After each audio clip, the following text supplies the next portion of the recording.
we have a podcast. Diving deep into all things Texans, both on and off the field. Here's Sean Pendergast and Pro Football Hall of Famer, the General, John McClain. Welcome to Houtopia.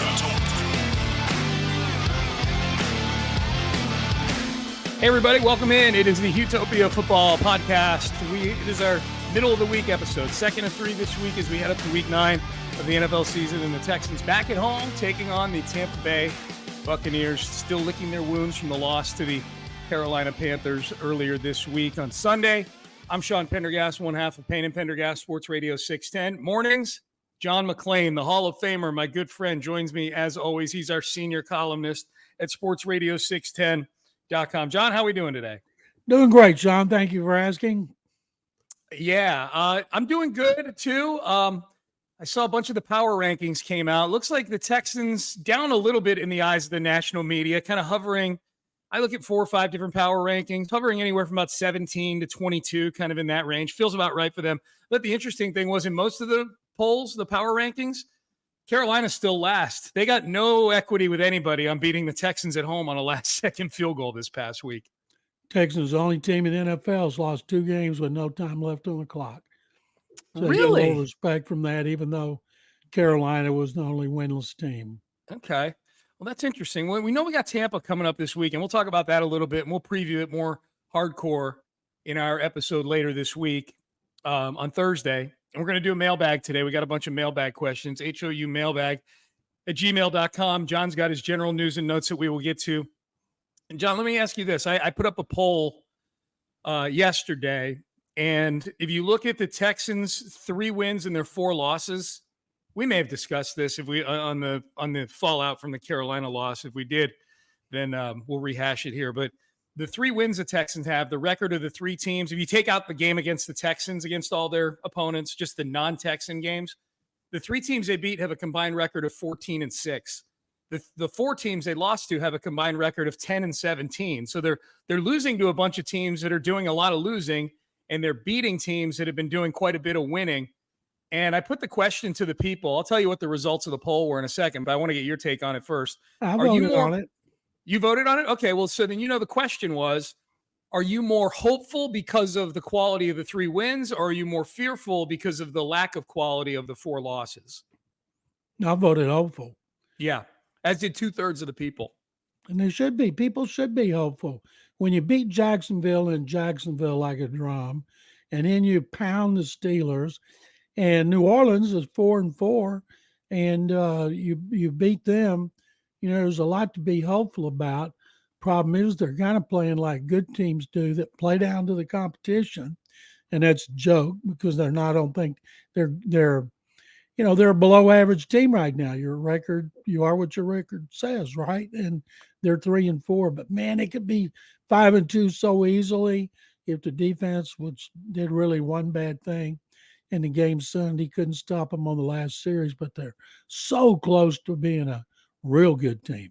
Yeah, it's funny, the whole you are what your record is thing. Seth and I got talking about that this morning on the show, and I believe in that over the course of a season. Like, I still think it's too early to say you are what your record is. John, I watched the Raiders play last night. That is a freaking terrible football team with a horrible quarterback, and they're poorly coached. They've got like 3 good players on the team, and they've won 3 games this year. You can't tell me that team I watched play last night is on the same level as the Texans right now. You know what I mean? Like, I still think I'm very optimistic. I obviously, if I were to, I don't think you can vote in your own poll, so I didn't, but I would have voted hopeful as well. I would have been part of the 2/3 in there. Because the other thing is, the 2 losses those are probably games they should have won. I think they're definitely a better team than the Panthers. If they played 10 times, I think the Texans would win 6 times at least. If on a neutral field. Atlanta, I don't know what Atlanta is. They're 4-4, and I watch them play, and I don't like every time I watch them play, I'm like, this team's not very good. But you look up and they're 4-4. But they lost both those games on a last-second field goal. You know what I mean? Like, it's not. Those were typical NFL losses is what those were, where it's like there's 3 or 4 plays that decide a game, and the Texans screwed up all 3 or 4 of those plays against both those teams. So they're 3-4, and they probably deserve to be 3-4. Their 2 losses to start the season were both blowout losses. So, but I'm super optimistic moving forward. I'm real optimistic about this weekend against the Bucs. They open as a 2.5-point favorite, John. No, I think they're going to beat the Bucs and be 4-4 before the season. If you'd said to me, "Will you take 4-4 the Texans?" I'd have said, "Hell yeah." I would have said, that's what I would have said right there. It's a bubbly. It's not a beer, unfortunately. I got work to do today. But yeah, I would have been happy with that too. The other bit of Texans housekeeping, John, the offensive line hit another pothole here with the injury to Jared Patterson. I saw conflicting reports about what exactly the injury is, but this we know. D'Amico said he's going to be out for a while with this injury. And D'Amico, I think, used the word shuffle yesterday, that they're going to have to shuffle again along the offensive line. If you had to guess, what do you think the five look like on Sunday against the Tampa Bay Buccaneers? Considering the move they made when Jared Patterson went down for the year, I'm guessing it's going to be Michael Dieter. He would be the fourth starting center going back to Scott Quisenberry early in camp, who started all but one game last season. Juice Scruggs is still on IR. He hadn't been practicing, so he's not coming back this week. The one that I'm curious about, with Titus Howard's not a guard. No. He's not playing well. He's not run blocking. He's making mistakes. Put him back at right tackle over George Fant. See if you can find a left guard. Maybe it's when Juice Scruggs comes back, he plays left guard. Josh Jones came in as playing three positions, mainly a right tackle. See if he could do it, because right now they're hurting big time at center and left guard and not very good at right tackle. John, when you refer to the move they made, for those who don't know, did they bring Michael Dieter up full time from the practice squad? Is that the move they made? No, I'm just saying he played he came in during the game and replaced Jared Patterson, who had played well, who had started every game. And when Juice Scruggs, we don't know what we're going to get from him because he hadn't played. Mm-hmm. But they traded up in the second round to get him, and they named him the starter when Quisenberry went down for the season with his knee injury. Then he went out, and he hasn't played. So since Dieter played center, and I think Dieter's played center, guard, and tackle with Miami. Last year he didn't play anything. He just played special teams. So they're really struggling, but I think we just now kind of yawn when they suffer an injury in the offensive line, because they did beat Jacksonville and Pittsburgh handily, playing musical chairs up front. So they're not good at run blocking, but their pass protection has been better than any of us thought. John, what's the Juice Scruggs? Is this like the worst hamstring injury of all time? He suffered it before the season started. We're in November now. Like I get it. Hamstrings, you want to be careful with them because they could re-aggravate them. But my God, it's not like the guy was doing a ton of running where it's like you guys running wind sprints every day or something like that. What the hell happened with this hamstring injury? I know you don't know the answer. It's a rhetorical question. I'm guessing he tore it off the bone to be out this long. And when you tear it off the bone, it's got to be reattached. And they don't tell us when guys have surgery. So we'd have found that out, don't you think? If he had surgery, he could have had surgery. And just like Charlie Heck's a big mystery, I'm guessing we're not going to see him this season. And now Derek Stingley Jr. is out for multiple games again with a hamstring injury. They got Charlie Heck was his foot? Was it Liz? I can't remember if it was Liz Frank or what. But they got some problems with these hamstrings. Yeah, I mean that's crazy. We would have known if he went in for surgery to get a hamstring reattached to the bone, don't you think? In this day and age, I don't keep up with it. I don't have to keep up with the operations anymore. So I'm not asking. They're either there or they're not. John, I'm not asking you to go find. I'm saying we would have found out from somebody. I would think if the Texans' second round pick had surgery to reattach a hamstring to the bone. I would think. Regardless, this feels like a very strange soft tissue injury. For him to have been out almost 3 months now is pretty crazy to me. Okay, so that's where we are. We'll do a deep dive on the Bucs and the Texans on Thursday. Just do the six pack where we get into certain storylines heading into the game. It's a Bucs team that's lost 3 in a row, so they're kind of wounded right now, and they're not playing very good football. They are coming off a long week because they played on Thursday last week, so they got a few extra days to rest and prep and get ready for the Houston Texans. We'll talk about that on Thursday. John, general news and notes. What do you got for us? Educate us. Give us some factoids, John.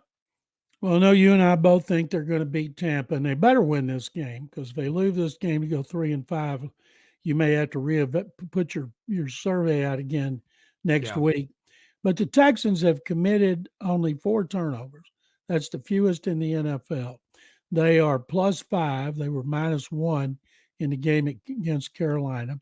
They can't force any, but they don't cough it up. And a lot of that, of course, is C.J. Stroud not throwing interceptions, but also everybody not getting the ball knocked loose on fumbles. So they are +5. That's tied for fourth, and they have the fewest turnovers. Tampa has committed only 6 turnovers. They're +2.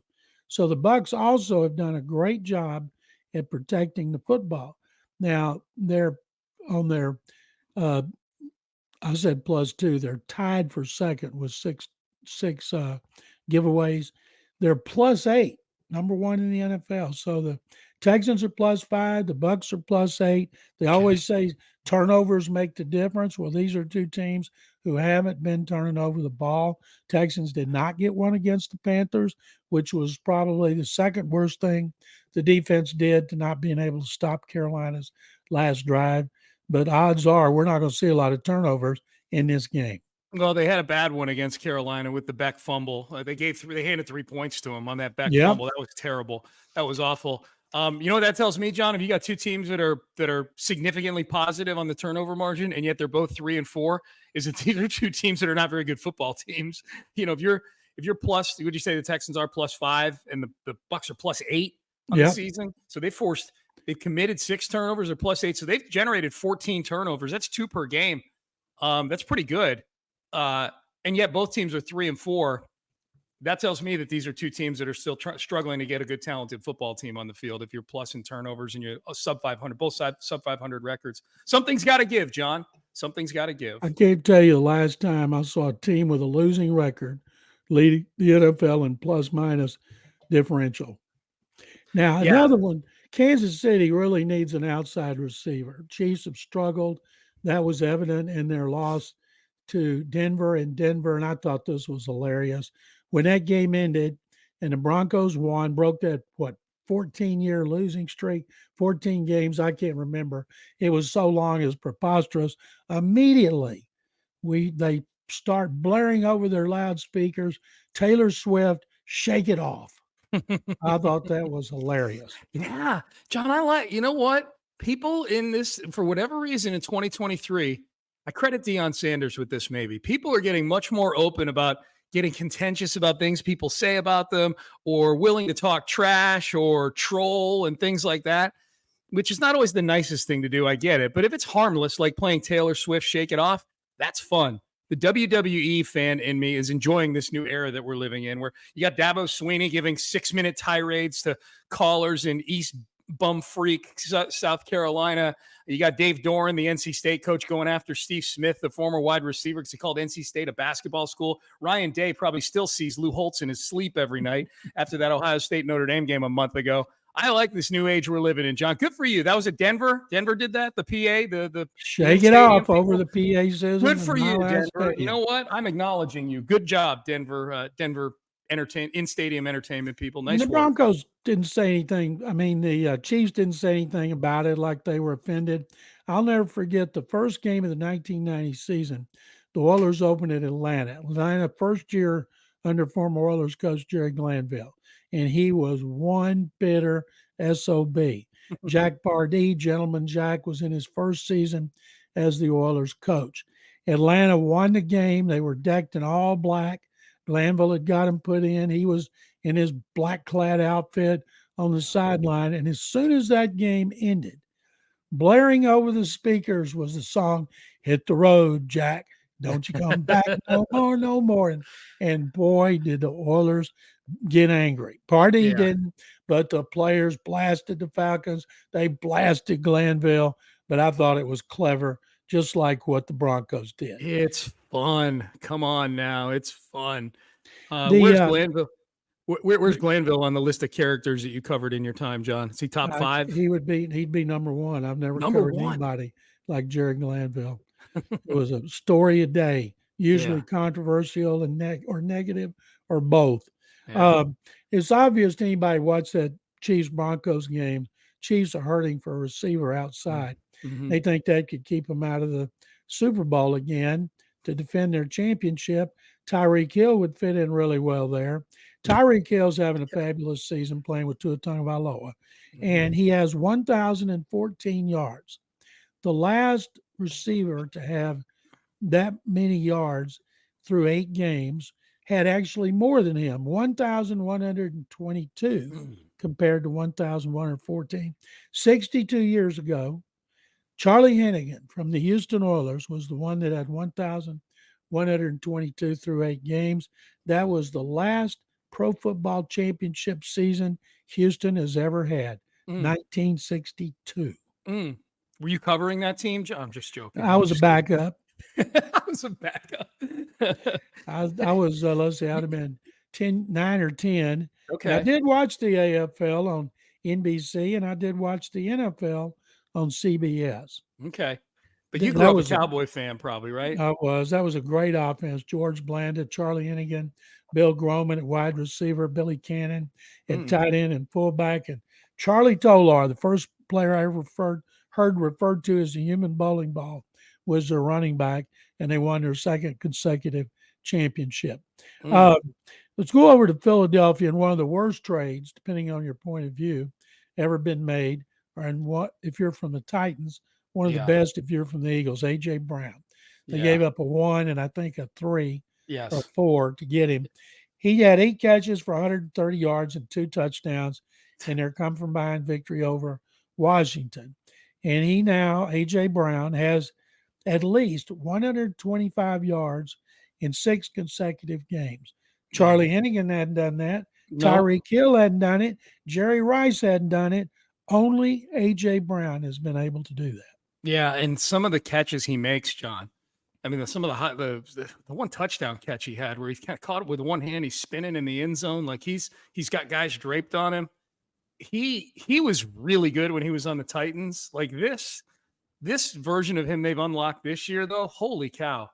These wide receiver trades are interesting. Like you could argue that like Tyreek Hill and A.J. Brown, who were both traded to their respective teams last year, and both good for their respective teams last year too. It's nothing new, but they're like the cheat code for both of their teams. Like I'm not going to say A.J. Brown's more valuable than Jalen Hurts.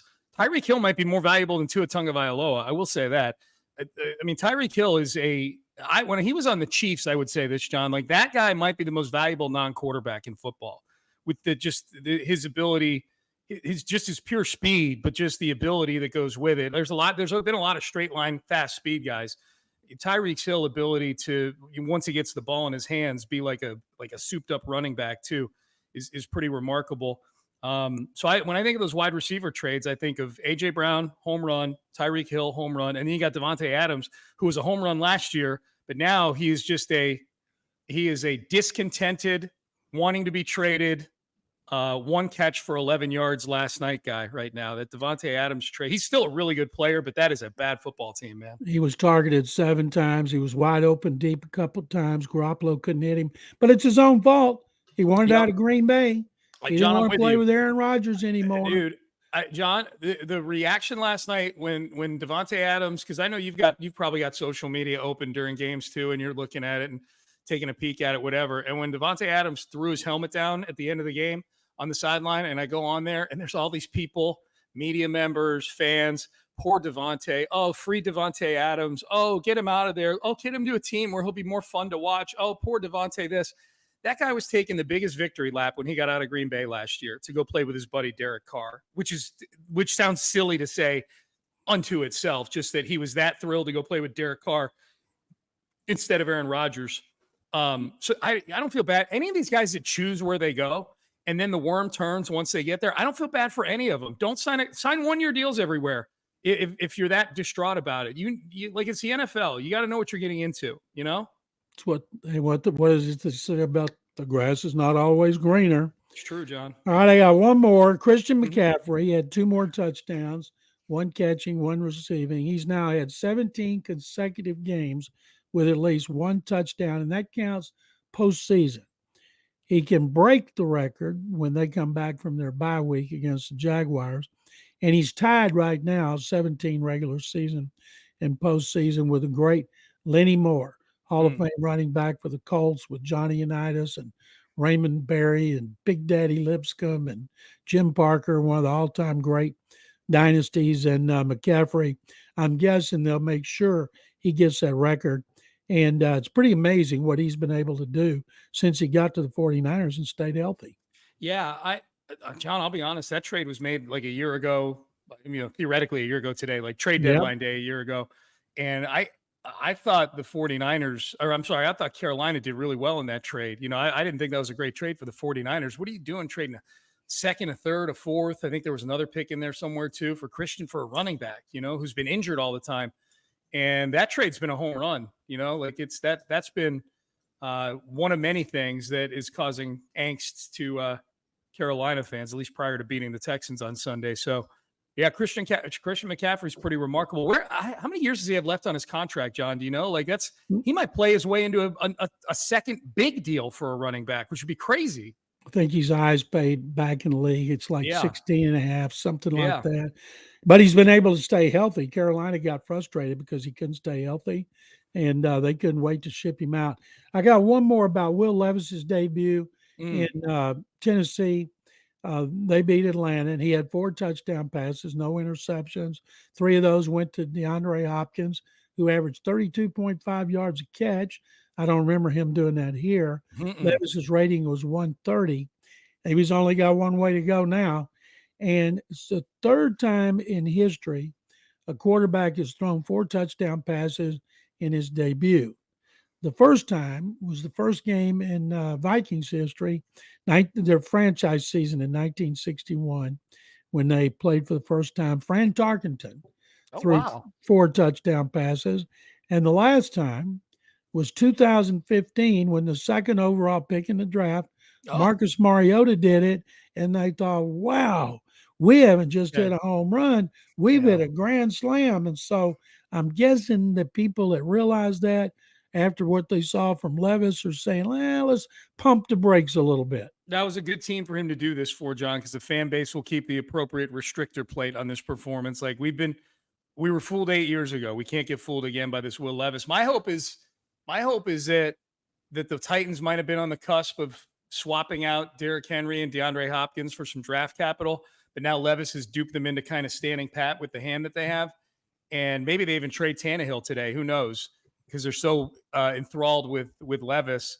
And then Levis just turns into a complete pumpkin and they suck for the rest of the year. And now, well, they don't get anything for any of these guys. That's my hope. They weren't going to trade Henry and Hopkins once they realized they were going with Levis, because the worst thing you could do for a rookie is take away the best runner and receiver. And they wanted to put some talent around it, because they still have to determine, is he going to be the quarterback? You can't determine that after one game. Or are they going to be in the running to get one of these quarterbacks coming out of college in the deepest draft since 1983? Draft a quarterback high for the third year in a row. I say high, but like in top 3 rounds, third year in a row. It's possible. Yeah, of course. No, definitely is. Definitely is. All right, John, that was good. A little general news and notes from the great John McClain. You ready to do some mailbag, John? We got a few questions here. Sure am. Okay, let's do it. houmailbag@gmail.com. houmailbag@gmail.com. Start off with Joseph and Katie. If you guys could pick one simple change for the Texans to make offensively, what would it be? And I think he means like just tweaking. I'm going to take this as tweaking, like, either something stylistically or something personnel wise, or obviously if we could tweak something, we'd get them to run the ball better. But if we can be more specific, maybe about how exactly we do that. Well, I know you change the scheme because the scheme's not working. And the problem, the problem's not working because their offensive line's terrible at run blocking. When Damian Pierce had his 16-yard run, he had to break tackles in the backfield. Devin Singletary had a 9 and a 5 in which he was hitting the backfield. They're not doing a good job blocking. And I think for the run, I think Titus Howard at left guard's a reason. Having rookie center is a reason. Tunsil's great pass protector. He's not a great run blocker. They just can't block for the run. So I would come in on my witch's broom with a magic wand and I would wave it. And all of a sudden those linemen would do a better job of run blocking. Okay, well, the mine would be one that doesn't involve having to be some sort of magician or wizard or something like that. I would move Titus Howard back to right tackle. That would be my one thing. Who would play left guard? Anybody but Titus Howard who has guard next to their name. Like, I'm being serious. He's awful, John. He's terrible at it. Put the Nick Broker kid in that you pulled off the waiver wire. He cannot be worse than Titus Howard. I'm serious. And I know George Fant has played well for George Fant. Like, he's not been, you know what I mean? Like, it's not like he's been Lane Johnson or something like that. So you're paying Titus $18 million for a reason. Like, you're paying $18 million for a guy who can't pull out of left guard right now is silly. So maybe part of that with me is the fact that you're paying him so much.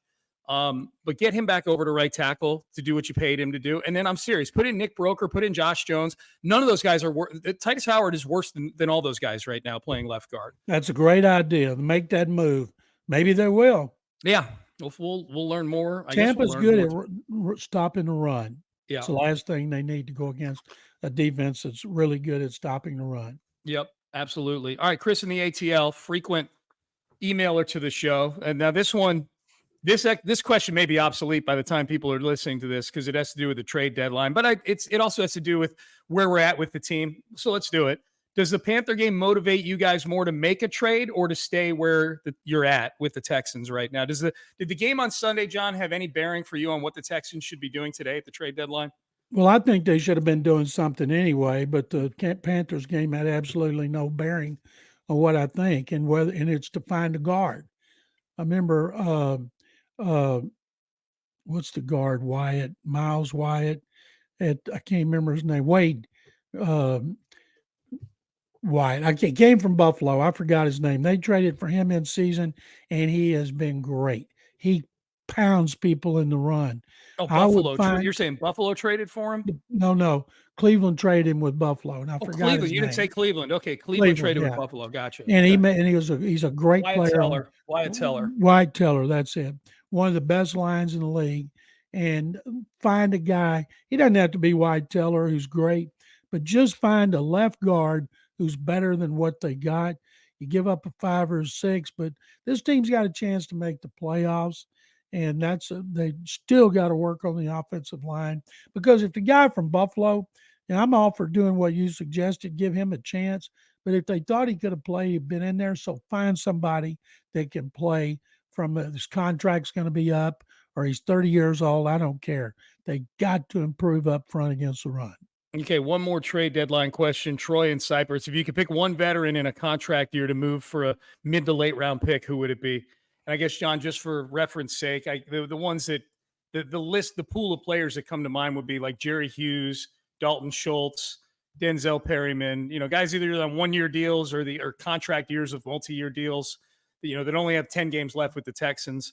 There's probably a few more that I'm missing out there. But if you would be of mind to trade a veteran like that, that's, you're not going to get a first-round pick for him, but you get some capital back. Do you have one in particular you would say? Well, I trade Jerry Hughes. He hadn't done squat. Dylan Horton, the 4th-round picks, getting more playing time. You have your 2 starters in Grenard and Will Anderson Jr. So I would trade Jerry Hughes and give Horton more playing time. Yeah, I think Hughes is the one. Seth and I talked this out today. Like, if you trade Dalton Schultz or even Denzel Perryman, because the linebacker position on this team is not very good, if you trade either of them, then that to me, especially Dalton Schultz, because he's your starting tight end, that sends a message to the rest of the team, like, we're not really all in on this year. We're in on this year, but not all in. If someone's going to give us a 4th for Dalton Schultz, they'd rather get a 4th and weaken the offense than try to play this thing through with Dalton Schultz. I agree with you. I think Hughes is at a level of player, and he's at a stage in his career too that you could justify, hey, they're going to give us a pick and he gets to go compete for a Super Bowl in his last year, blah, blah, blah.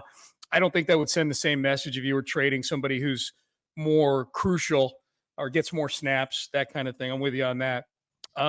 Matthew Kasecki with CJ Stroud as Texans quarterback. Are you concerned that David Mulugheta hosts big-time sex parties for his clients? Because he cites Deshaun Watson and his off-the-field stuff, Jalen Ramsey's diva quality. John, Matthew went into about 10 paragraphs. So we would still be here on Thursday reading this thing. The answer is no. No, CJ right. Stroud of course. He's going to be one of the nicest guys we've ever covered. And so I would not expect anything like that from him. No, I wouldn't either. Cites Earl Thomas. Earl Thomas, he had his proclivities off of the field from those stories that we heard. Yeah, I think CJ Stroud's fine, Matthew. All right, let's go overseas here in London. Alex said, if you had to guess if every team in the league had the opportunity to draft either Young or Stroud, what percentage would have taken each guy on draft day, and what percentage would take them today? In other words, gun to your heads, how many GMs would stand by their pre-draft evaluations and believe that Young is going to have the better career than CJ in the long run? I feel like it might not be as obvious as we Texan fans might think, and that quite a few would still take Bryce Young. Yeah, what's your sense, John? Obviously, it seemed like Bryce Young was at the top of more boards heading into the draft. Felt like more of a no-brainer to take him. And then through 6 weeks into the season, people are like, boy, the Texans got this one right with CJ Stroud. It's only one game on Sunday. That shouldn't drastically change everybody's opinion. But I think if anything changes it, probably it's what CJ looked like for the first couple months of the season. Where do you think the league would be at on these guys right now? I think last year, based on everything I had read and people I respect going into the draft, it was about 80-20 who was taking Young first and Stroud second. Now I think it would be like 70-30 for CJ Stroud, because it's not, people are still worried about Young's size, his frailty, his thinness, not that he can't see. And but Stroud checks every box. Yep. It's amazing. I mean, people are down on him after 140-yard, no interception, one rushing touchdown game, but he's more than they thought he would be all around. Yeah, CJ's been great. Sunday's game does zero to change my overall outlook on CJ Stroud. I'll tell you that. But I was Bryce Young before the draft. I'll admit that too. Like Me too. Yeah. And I would be in the flipped category. I would be like, I was Bryce Young before the draft. Like if I could do it again right now, I would change my opinion and take CJ Stroud over Bryce Young. Absolutely. All right. This is from Joe Q. He's got a few of them here, John. These are good ones. John was quite outspoken ahead of the 2022 season that Easterby was a big problem. And then midseason, he was fired. Given John's stature and following, is it reasonable to believe that John catalyzed that decision or moved it from likely to inevitable? All right, he's got a follow-up to that, John. How much do you think you had to do with Jack Easterby getting fired? Absolutely zero. It's a pretty because nice I wasn't the though. only one. Everybody in town was saying the same thing. And the McNairs came to their senses. It just took them a little longer. Yeah, yep. They know it. The follow-up is there a time in your career where you feel like you influenced the decision in an organization in a substantial way? I sure did. And one of them was I cost Oliver Luck a chance to be hired by the Oilers. I can't remember if it was going to be general manager, but it was a big, high-profile position. I found out about it. I wrote it. Bud Adams got mad that it got out and decided and went in another direction. I can't even remember what it was. And I'd known Oliver since he was drafted in 1982, and we're friends, and he didn't hold it against me at all. Mm-hmm. But very classy, because he's a classy guy.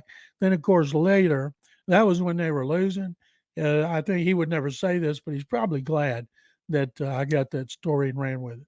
Yeah, Oliver's career seemed to work out okay in the end. It has he worked seemed out to do okay. all right. He seemed to do all right. I wonder if the Pac-12 would have been as bad as it was if they had hired Oliver to be their commissioner.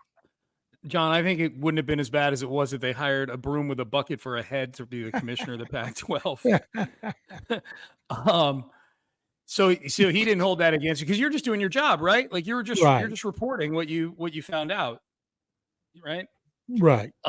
So here's another one from Joe Q. The Friday six-pack came and went last week without mentioning a famous name. Actually, infamous would be more the thing. Josh McCown, he says. There is scant indication as yet that McCown is an above-average QB coach. What is John hearing about McCown, if anything? What are you hearing about McCown as a QB coach? I'll tell you the same thing I heard back when the Texans were about to hire him. I called everybody I could who had worked with him, whether they worked in a front office when he was coaching, playing on the staff when he was playing, or they covered him. Everybody loved him. Everybody thought he was going to have a chance to be a great head coach in the NFL. There was just one problem, not then, that he should come in like he is in Carolina as a quarterback coach. That was all Jack Easterby driven. And of course, McCown wanted to be a head coach. And and I waited to Monday to tweet this because I forgot about it. Nobody in that organization took more satisfaction than Carolina winning than him, because he was ready to be named, and they yanked the rug out from under him and promoted Lovie Smith. So he still could be a great head coach someday. And everybody can't be wrong. So I Right. can't wait to watch his career. And I wish the Texans had brought him in as like a quarterback coach, not trying to bring him in as a head coach.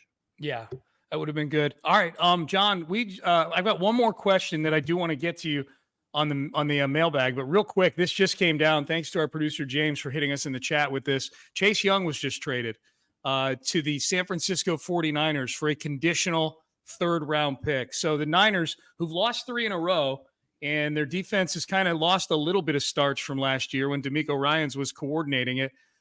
Still a very good defense and very talented. Just got more talented today with Chase Young. What are your thoughts on that? I think number one is like last year when they traded for McCaffrey. I'm like, okay, Chase Young's playing well, but he's been hurt a lot. His contract's up. Washington has dumped 2 guys in the last year of their contract, and I believe they can pick up the 5th-year option on Young, or has that already been He was declined? drafted in 2020, I believe. It's 2022. The decision on his 5th year, up. the decision on the 5th year would have had to have been made last spring. And No, so no, they that was a big turned deal. They didn't pick it up. Remember, Washington Okay, didn't yeah, pick it up. you're That was a right. big deal. He's a So free they agent. they got to after this be year. upset. Ron Rivera's got to know his history because they've just traded 2 of his best defensive players, both pass rushers, and they still got a lot of talent because they put so much emphasis on it. But I'm guessing if he stays healthy, it's going to work out really well for the 49ers. But their problems hadn't been their defense. The problem is Brock Purdy throwing interceptions, and they don't have the big play capability without Deebo Samuel. A lot of teams are missing key players, but Purdy has mostly been terrible when it comes to turnovers. John, if you mentioned McCaffrey, like if the parallel thing were to happen with Chase Young, if what we were saying last year, McCaffrey, oh, he's been hurt, and boy, that's a lot to give up for him, and he's expensive, and this and that. If we're saying the same thing about Chase Young right now, which we just did, and the same thing happens with Chase Young happened with Christian McCaffrey, then the Niners just traded for Reggie White, basically. He is playing for money. He's Yeah. playing for millions, like Jonathan Gennard. He's playing for millions of dollars with the Texans. A lot of players are. Montez Sweat traded to the Bears. They're all playing for money. And when they're playing for money, guys that have been hurt have a tendency to stay healthy. Well, and I don't, depending on how active San Francisco is in free agency, I can't imagine them being super active. They've got so many expensive players on that team. I can't imagine they've got a ton of cap space. I would imagine the thought is with Chase Young, like, okay, well, if we don't re-sign him, we'll get a compensatory pick for him. And if somebody signs him to a good deal, they'll get a third. It'll be a year from now. It'll be down the road, but you'll recoup. Essentially, just turns it into a rental for Chase Young, where you get your money back a year or two later. Kind of like baseball, but I'm sure if he plays well, they'll find a way to keep him on the roster. Remember, the big contract they gave Hargrave to leave Philadelphia. They got him, they got Armstead, but I guess they haven't been getting the rush from outside. Remember what DeMeco said? You got to build the offensive and defensive lines first. Yeah, they got Nick Bosa on their team, John. I forgot about Bosa. Bosa, Hargrave, and Armstead. Chase Young and Hargrave. Wow. Defensive player of the year. Wow. Yeah. Who hadn't done squat. Right. Yeah, you got to go get Chase Young because, boy, Nick Bosa is not pulling his weight. All right, John. So that's big news. Glad we got to get in a reaction to that before we hang it up here. Last one, and I would say let's just go, but this one is one that I know. I know you'll have a take on this. This is from Isaac, downtown Houston. Says, John, I know you're pro Amy Adams Strunk when it comes to any argument about how cool it is for the Titans to wear the Oiler uniforms. Where do you come out on the Titans in the NFL sending a cease and desist letter to U of H for the uniforms that they wore back on September the 2nd? First of all, I've never said I'm pro Amy Adams Strunk. I am pro Columbia blue uniforms. I like to see them worn. I like to see them worn here. They can't be. Legally, they can't be worn here. So if you're going to see them anywhere, it's going to be on the Titans. I think those uniforms look great. I interviewed Dan Pastorini, Warren Moon, Billy White Shoes Johnson, Bruce Matthews, Robert Brazil. They all love seeing the Titans wear their uniforms. And so if they like it, I like it. Anyway, I think, as I said on Sports Radio 610, it's ridiculous that the NFL's doing this because they are sticklers for that. I told a story one time. I had an Oilers jacket and some Love You Blue boots. I gave them to former safety Bo Eason to use in a play called Run of the Litter because it was about being in the Oiler locker room through the whole play. And the Oilers had to call the league to see if they could do it. The league said no. I told Bo to do it anyway. He did. And I don't know if they ever got him on it or not. But the NFL Properties is a stickler about licensing and anybody trying to make a profit on their money. But those uniforms were not even accurate. The color was off. Rice has done it. High schools have done it. I think the NFL ought to have more important things to do than to pick on little old U of H. So do you think that the Titans don't have anything to do with this letter to the University of Houston? They probably do. I have no idea. They wouldn't have anything to do with that. They just they'd have one of their legal people call the league and say, "Are you aware of this?" And then they would take it over. Okay. But the driving force behind it, you think, is the NFL, not necessarily the Titans. NFL wouldn't even let the Titans, wouldn't even let the Oilers, wouldn't even allow the Oilers to let Bo Eason use Oilers stuff in a play. Wow, that's wild. All right, John. Well, that was a lively mailbag between a little uniform talk and between a little who did you get fired or who did you influence back in the day talk and a trade coming down in the middle of the podcast. I'm going to need a cigarette after this. I wish I could have taken credit for Jack Easterby, but I cannot. No, you should. Someday I'm going to give you credit for it, John. Someday, a long time down the road, I'm going to tell my grandkids fables of how John McClain got Jack Easterby fired back in the day. They'll say, "Who was Jack Easterby, Grandpa?" That's right. It's exactly. And then they'll say, "Who's John McClain?" I said, "He's that guy on that gigantic picture on my wall over there, a big portrait on a horse, right next to my 10 That's right. 10 TV screens on the bank that I remember way back when I had my first one with only 3. That's right. Okay. My new wall with 10, and there's going to be the picture of you with a horse painted in a general's outfit, like Tony Soprano in that picture on The Sopranos. And I'm gonna be that's my old friend General McClain. He one time he got the evil Emperor Jack Easterby fired back in 2022. John, what do you got going on the website this week?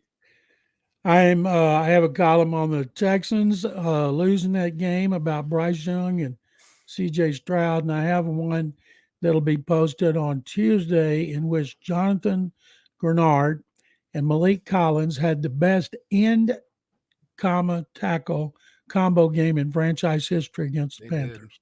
They did. Did they ever? What are you giving out for Halloween at your house tonight, John?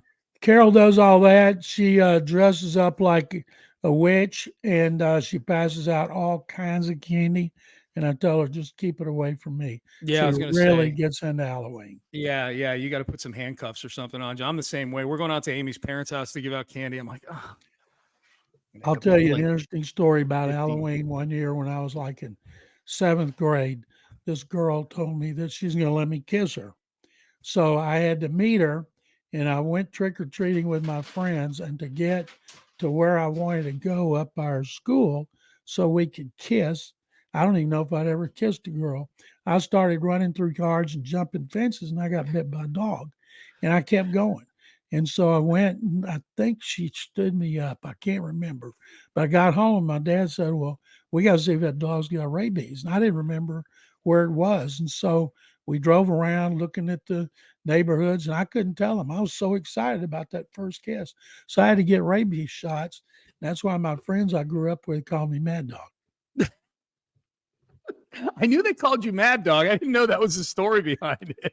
When I go home, I still see a few of them I grew up with. It'll be Mad Dog this, Mad Dog that.